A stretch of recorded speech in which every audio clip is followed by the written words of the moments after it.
کہ 3 دوست تھے سفر میں، تو ایک آگے بڑھ گیا اور منزل پر پہنچ گیا، اللہ کے نبی، پھر دوسرا چلا اور وہ منزل پر پہنچ گیا، ابو بکر، اب تیسرا راستے میں ہے۔ اب مسجد میں داخل ہوئے تو آپ کے ادھر ابو بکر تھے، ادھر عمر تھے رضی اللہ عنہ، سامنے صحابہ بیٹھے تھے۔ آپ نے ان سے فرمایا، دیکھ رہے ہو ہاکذا نحشر یوم القیامہ، میں قیامت کے دن ایسے اٹھوں گا، میرے سیدھے ہاتھ ابو بکر ہوگا، الٹے ہاتھ عمر ہوگا۔ ملہم مراد، سارے مرید، ایک شخص مراد، کتنے بڑے آدمی۔ تو صحابہ نے مشورہ کیا کہ فتوحات ہو گئی ہیں، کیسر اور کسریٰ کے خزانے مدینے میں آ گئے ہیں، اور عمر کا وہی حال ہے، وہی مجاہدہ ہے، وہی مشقت ہے، تو اب اسے نرم روٹی کھانی چاہیے۔ حضرت عمر کی روٹی کوئی کھا نہیں سکتا تھا، اٹک جاتی تھی گلے میں، اتنی سخت ہوتی تھی۔ تو انہیں لباس بھی، بڑے بڑے وفود آتے ہیں تو انہیں لباس بھی اچھا پہننا چاہیے، اور کوئی اب خادم رکھ لیں، اتنے غلام ہیں، کوئی خادم اپنی خدمت کے لیے رکھ لیں۔ یہ کون مشورہ کر رہے ہیں؟ زبیر بن عوام، طلحہ بن عبید اللہ، سعد بن ابی وقاص، عبد الرحمن بن عوف، علی بن ابی طالب، ابو عبیدہ بن جراح، 6 اصحاب عشرات المبشرہ میں سے 6 آدمی یہ مشورہ کر رہے ہیں۔ حضرت علی نے کہا، مانے گا نہیں، جو تم مرضی کر لو۔ حضرت علی نے کہا نہیں مانے گا، کہا نہیں، ہم انشاءاللہ منوائیں گے، ہم خود نہیں جاتے، ہم حضرت عائشہ کو بھیجتے اور حضرت حفصہ کو بھیجتے، دونوں امہات المومنین ہیں اور ایک بیٹی ہے، تو ان کی ضرور مانیں گے۔ تو یہ دونوں تشریف لائیں اور متکلم بنی حضرت عائشہ، کامر المومنین، آج آپ سے ایک بات کرنی ہے۔ کہنے لگے، کہو۔ کہنے لگے، اللہ کے رسول کے دور میں نہ دنیا آئی، نہ اللہ کے نبی نے دنیا کا ارادہ کیا، تو وہ مشقت میں گزر گئے۔ میرے باپ ابو بکر کے دور میں دنیا کی فتوحات نہ آئیں، نہ انہوں نے ارادہ کیا، وہ بھی گزر گئے۔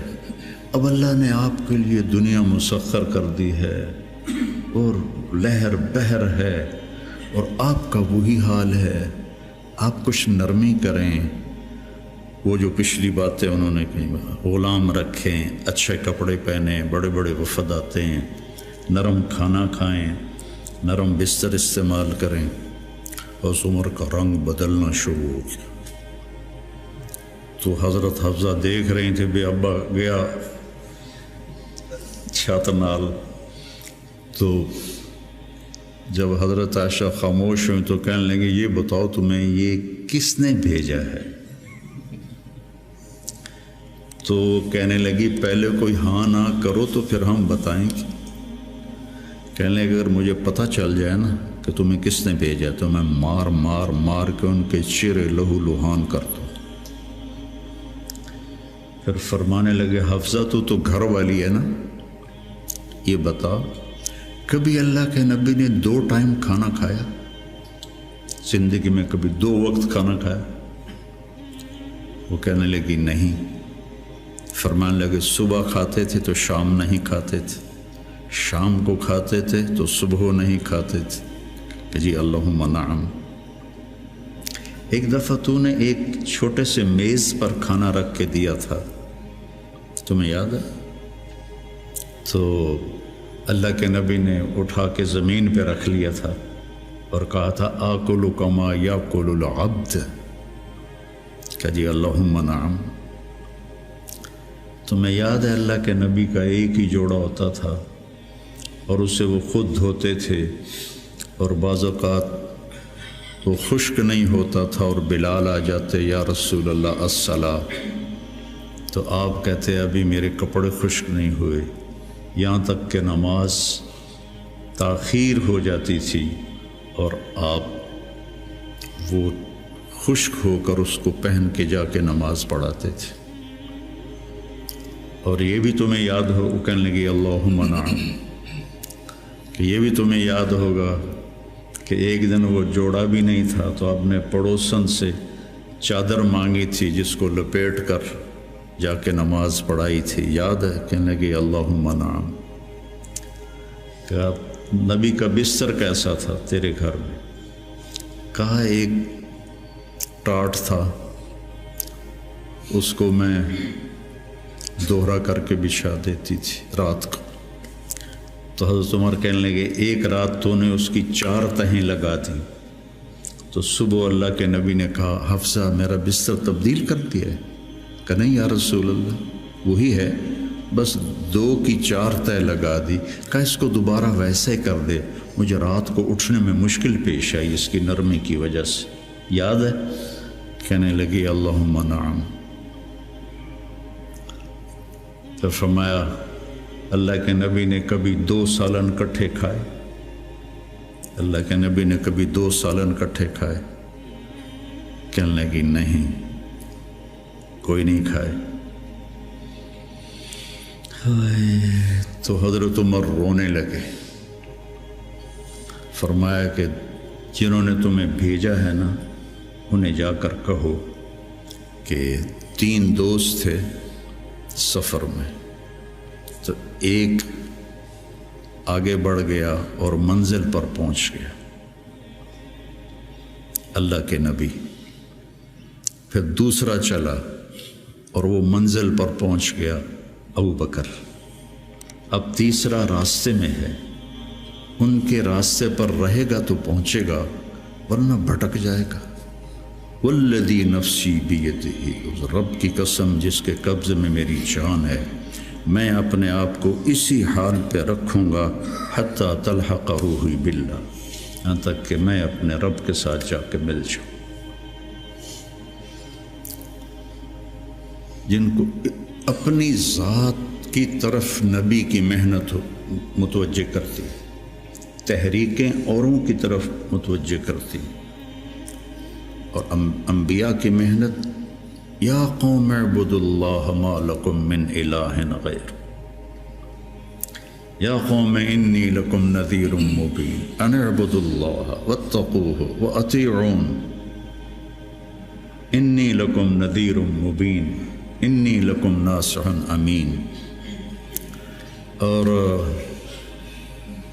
جب خنجر لگ گیا اور پتہ چل گیا کہ بچنا ممکن نہیں ہے، تو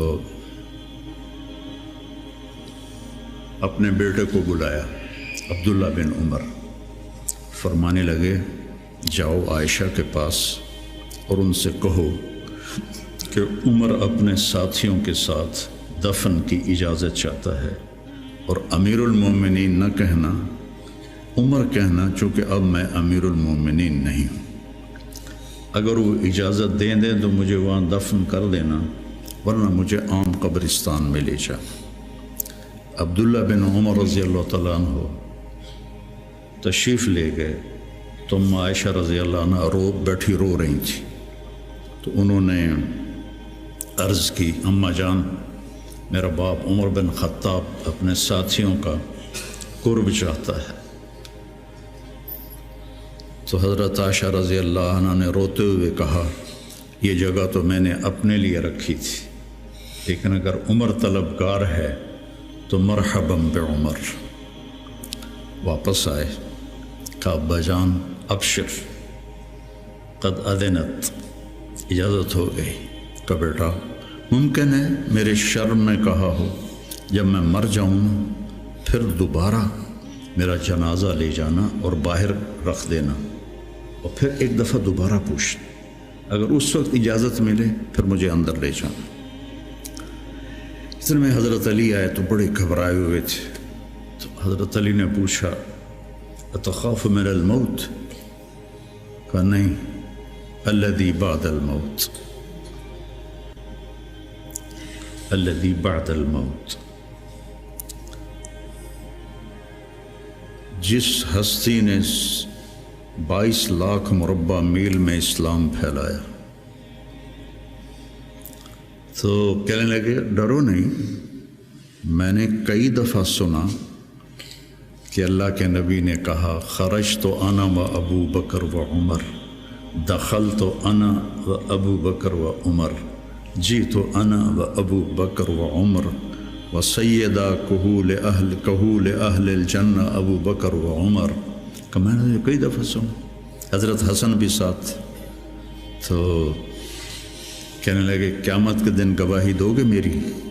کہا میں بھی دوں گا، حسن بھی دے گا، میں بھی دوں گا، حسن بھی دے گا۔ تو حضرت علی چلے گئے، تو موت کی آہٹ محسوس کی، تو عبداللہ بن عمر نے گود میں سر رکھا ہوا تھا۔ کہنے لگے عبداللہ میرا سر زمین پر ڈال دے۔ انہوں نے پنڈلی پہ رکھ لیا۔ وے حق، سنتے نہیں ہو میں نے کیا کہا، مجھے زمین پہ ڈال دیا۔ انہوں نے سر زمین پہ رکھ دیا، تو اپنا چہرہ زمین ایسے رگڑنا شروع کیا، ایسے ویل لک یا عمر ان لم یغفر لک ربک، یہ کہنا شروع کیا، ویل لک یا عمر ان لم یغفر لک ربک، ویل لک یا عمر، ویل لک ولامک یا عمر ان لم یغفر لک ربک۔ یہ کہتے کہتے جان نکل گئی۔ اور لوگ اکٹھے ہوئے، تو حضرت عبداللہ ابن عباس کہتے ہیں کہ کسی نے میرے کندھے پہ ہاتھ رکھا، تو میں نے مڑ کے دیکھا تو علی تھے، رو رہے تھے، کہہ رہے تھے کہ نہیں، بات کی بات۔ حضرت صہیب رومی نے جنازہ پڑھایا، وصیت کی تھی میرا جنازہ صہیب پڑھائے۔ ان 6 کو تو ڈال دیا تھا نا شورا میں، تو صہیب نے جنازہ پڑھایا، جنازہ اٹھایا گیا اور آ کر حضرت عائشہ کے دروازے پر رکھا گیا، اور عبداللہ بن عمر آگے بڑھے کہ اماں جان میرا باپ حاضر ہے، اندر آنے کی اجازت چاہتے۔ تو عائشہ رضی اللہ عنہا نے اپنی چادر اٹھائی اور اپنے آپ کو ڈھانپا اور باہر نکل گئی، مرحبا بعمر۔ تو جب آپ کی تدفین ہو رہی تھی تو عبداللہ بن عباس نے کہا کہ میرے کندھے پر کسی نے ہاتھ مارا، تو میں نے دیکھا تو علی رضی اللہ عنہ رو رہے تھے، کہہ رہے تھے عمر مجھے پتا تھا تیرے سوا یہاں اور کوئی نہیں آ سکتا، تیرے سوا یہاں اور کوئی نہیں آ سکتا، مجھے پتا تھا تو یہیں آئے گا۔ علم کا یہ منتہا ہے، اس کو اگر ہم اپنے آپ ذات کو بیچ میں سے نکال دیں گے تو ہم گرنا شروع ہو جائیں گے۔ تجھے کیوں فکر ہے اے گل دلے صد چاک بلبل کی، تو اپنے پیرہن کے چاک تو پہلے رفو کر لے۔ عائشہ رضی اللہ عنہ موت کی سکرات میں تھی، تو عبداللہ ابن عباس رضی اللہ عنہ نے آنے کی اجازت چاہی، تو جنگ جمل کے بعد سے بول چال بند تھی، کیونکہ عبداللہ ابن عباس حضرت علی کی طرف سے لڑے تھے باقاعدہ۔ تو آپ کے پاس عبداللہ بن زبیر اور مسور بن مخرمہ رضی اللہ عنہ بیٹھے ہوئے تھے، تو حضرت عائشہ رضی اللہ عنہ خاموش ہو گئیں، اتنا اثر تھا اس بات کا۔ تو ان کا حبر الامہ ہے اور ابن عم الرسول ہیں، اجازت دے دیں۔ تو حضرت عائشہ روئے جا رہی تھی اور ان کی بڑی چادر آنسوں سے بھیگ چکی تھی، ساری چادر۔ جب وہ آئے تو کہنے لگے اماں جان آپ کیوں رو رہی ہیں؟ آپ کے اور نبی کی ملاقات میں صرف اتنی دیر ہے کہ یہ جان نکلے اور آپ اللہ کے رسول کے پاس پہنچ جائیں۔ کہنے لگے عبداللہ مجھے دھوکہ نہ دے، کاش میری ماں نے مجھے جنا ہی نہ ہوتا، مجھے بہلاوا نہ دے، مجھے دھوکہ نہ دے۔ اور اللہ کے نبی نے کہا تھا یا عائشہ انہو لیہون علی الموت ان اریتکی زوجتی فی الجنہ، عائشہ مجھے مرنا آسان ہو گیا ہے کہ مجھے پتہ چلا ہے تو جنت میں میری بیوی ہے۔ اور وہ رو رہی تھی۔ تو میرے عزیزو، اپنی ذات کو نہ بھولو، اپنی ذات کو سامنے رکھو گے تو آپ ترقی کرو گے، اپنی ذات کو بھلا دو گے اور عیب پکڑتے پکڑتے، کمیاں پکڑتے پکڑتے آپ کو اپنا آپ بھول جائے گا۔